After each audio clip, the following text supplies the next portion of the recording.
लिए तो अभी हम देखने वाले हैं जीएसजी के 100 प्रश्न। इसमें देखिए सबसे पहला प्रश्न है, वैदिक संस्कृति का कालखंड क्या माना जाता है? उत्तर है 1500 ईसा पूर्व से 600 ईसा पूर्व तक। वैदिक काल को किन दो भागों में बांटा गया है? उत्तर है ऋग्वैदिक काल और उत्तर वैदिक काल। ऋग्वैदिक काल का समय क्या है? 1500 से 1000 ईसा पूर्व। उत्तर वैदिक काल का समय क्या है? 1000 से 600 ईसा पूर्व। आर्य सर्वप्रथम कहाँ बसे थे? उत्तर है अफगानिस्तान एवं पंजाब में सप्त सैंधव क्षेत्र में। मैस्लोर के अनुसार आर्यों का मूल निवास स्थान कहाँ था? उत्तर है मध्य एशिया। सत्यमेव जयते किस उपनिषद से लिया गया था? उत्तर है आपका मुंडकोपनिषद। अस्तोमा सदगम में कहाँ से लिया गया था? उत्तर है आपका बृहदारण्यक उपनिषद से। कुमू नदी का आधुनिक नाम क्या है? कुर्रम। कुभा का आधुनिक नाम क्या है? काबुल। वितस्ता को वर्तमान में किस नाम से जानते हैं? झेलम। अस्किनी का आधुनिक नाम क्या है? चिनाब। परुसड़ी नदी का आधुनिक नाम क्या है? रावी। सुतद्री का आधुनिक नाम क्या है? सतलज। बिपाशा का आधुनिक नाम क्या है? व्यास। दृश्यदूती का आधुनिक नाम क्या है? घग्घर। गोमल का आधुनिक नाम क्या है? गोमती। सुवास्तु का आधुनिक नाम क्या है? स्वात। ऋग्वैदिक समाज कैसा था? उत्तर है पितृसत्तात्मक। ऋग्वैदिक काल में मुद्रा की परिचायक क्या थी? उत्तर है गाय। आर्यों का प्रिय पशु कौन सा था? घोड़ा। किन प्रथाओं का वैदिक काल में प्रचलन नहीं था? उत्तर है बाल विवाह, सती प्रथा, जाति प्रथा और पर्दा प्रथा। जीवन भर अविवाहित रहने वाली महिला को क्या कहा जाता था? हमाजू। आर्यों की भाषा क्या थी? संस्कृत। राजनीतिक संरचना की सबसे छोटी इकाई क्या थी? कबीला। कंपूर्ण कबीले को क्या कहा जाता था? जन। कबीले के प्रधान को क्या कहा जाता था? राजन। राजा पर नियंत्रण रखने वाली संस्थाएं कौन सी थी? सभा, समिति और विदित। ग्राम के प्रधान को क्या कहा जाता था? ग्रामीणी। विष के प्रधान को क्या कहा जाता था? विषपति। जन के शासक को क्या कहा जाता था? राजन।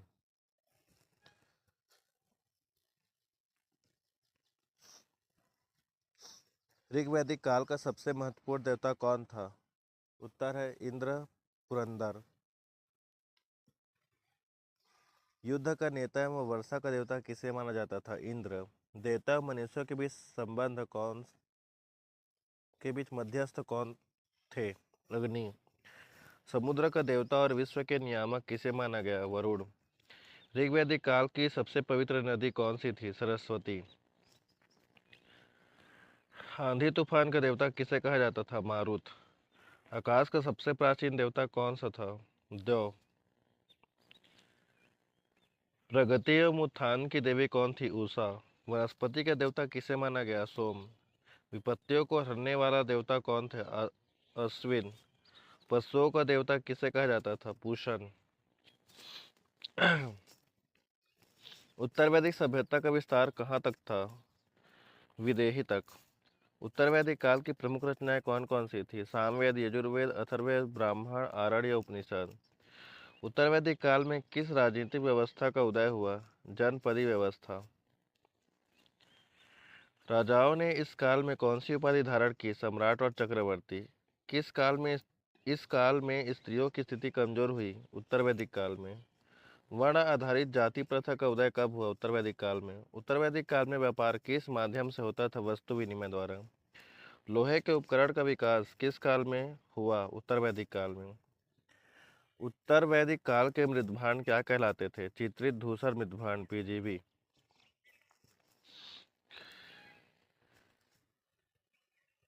उत्तर वैदिक काल के सबसे महत्वपूर्ण देवता कौन थे? प्रजापति। इस काल में अन्य किन प्रमुख देवताओं की पूजा बढ़ी? शिव और विष्णु। ऋग्वेद में कितने मंडल थे? 10। ऋग्वेद में कितने सूक्त हैं? 1028। ऋग्वेद में कुल कितने मंत्र हैं? 10,580। दशराग्य युद्ध किस नदी के तट पर हुआ था? परुसड़ी रावी नदी। दशराग्य युद्ध में कौन विजयी हुआ? सुदास। वर्ण व्यवस्था का प्रथम उल्लेख ऋग्वेद की किस मंडल में मिलते हैं? 10वें मंडल के पुरुष पुरुष सूक्त में। कर्मकांड प्रधान वेद कौन सा था? यजुर्वेद। यजुर्वेद को 2 भागों में बांटा गया था, वो कौन से थे? कृष्ण यजुर्वेद गद्य और शुक्ल यजुर्वेद पद्य। सामवेद का शाब्दिक अर्थ है गान। पवित्र जादू टोना और वशीकरण का वर्णन किस वेद में है? अथर्ववेद। रोग निवारण और राजभक्ति का उल्लेख किस वेद में मिलता है? अथर्ववेद में। आरण्य शब्द का अर्थ है जंगल वन। कुल उपनिषदों की संख्या कितनी है? 108। उपनिषद को और किस नाम से भी जाना जाता है? वेदांत। वेदांगों की कुल संख्या कितनी है? 6। शिक्षा, कल्प, व्याकरण, निरुक्त, छंद, ज्योतिष। ऋग्वेद के ऋग्वेद ग्रंथ के ब्राह्मण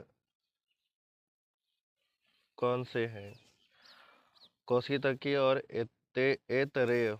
यजुर्वेद ग्रंथ के ब्राह्मण कौन से हैं?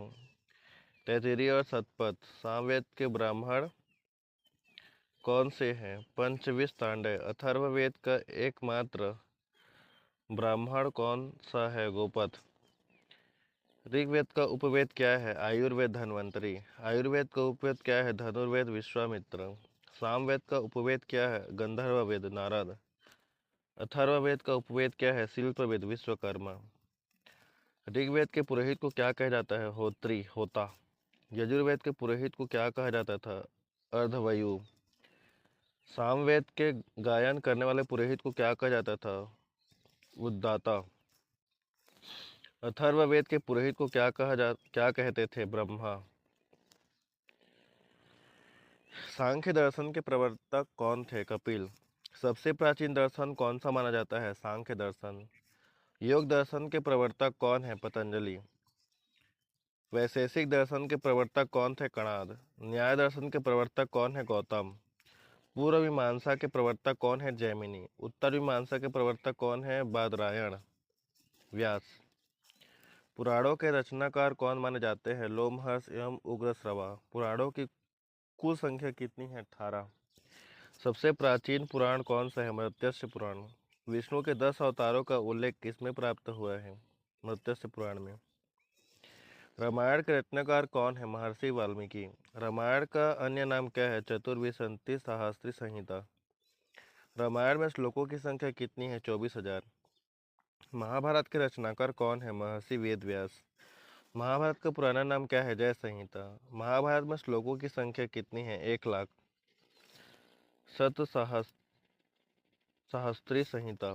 सबसे प्रमुख स्मृति ग्रंथ कौन सा है? मनुस्मृति।